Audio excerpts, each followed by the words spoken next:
Sex is not dirty. Sex is not bad. Sex is not evil. Sex is not negative. Sex is not dirty. Whatever God created is not dirty. It only becomes corrupt when misused. God created sex, and sex is not dirty.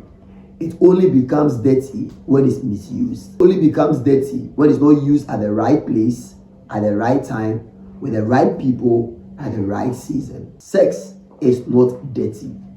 Sex is not bad. Sex is not evil. It only becomes evil when it's misused. It only becomes evil when it's not used well. Seeing sex as dirty often comes from misunderstanding.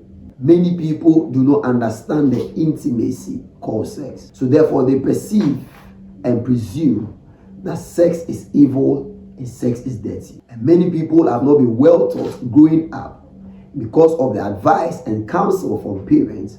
They have grown up to believe that sex is evil and sex is dirty.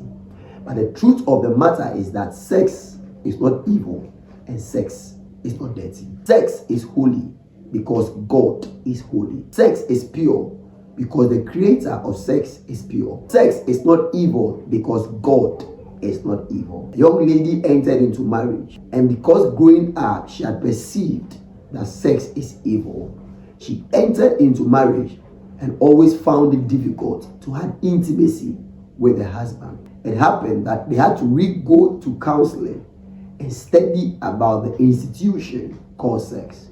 That was when she gained understanding that sex was created by God and sex is holy.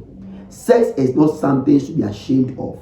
Sex is something to be respected. Respect that thing called sex. Respect the intimacy called sex. Value what is called sex, because sex is not dirty. Sex was created by God. Sex is God's gift and should be treasured.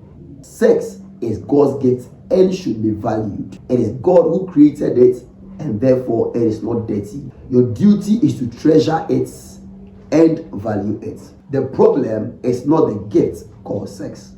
The problem is the misuse of the gift called sex. Many people have misused this precious gift, and that is why many people assume that it is something bad. But the problem is not the gift. Car is not a problem. When a car is misused, it becomes a problem. Money is never a problem. Money is a tool. But when money is misused, money becomes a problem. In the same way, sex is a gift and sex is not a problem. The problem is when sex is misused. If you have been blessed by this video and you want to watch the next video to this one, always remember that winners never quit and quitters never win. The name still remains Jeremiah Prince Asamoah. See you next week on Love Masterclass. Bye-bye.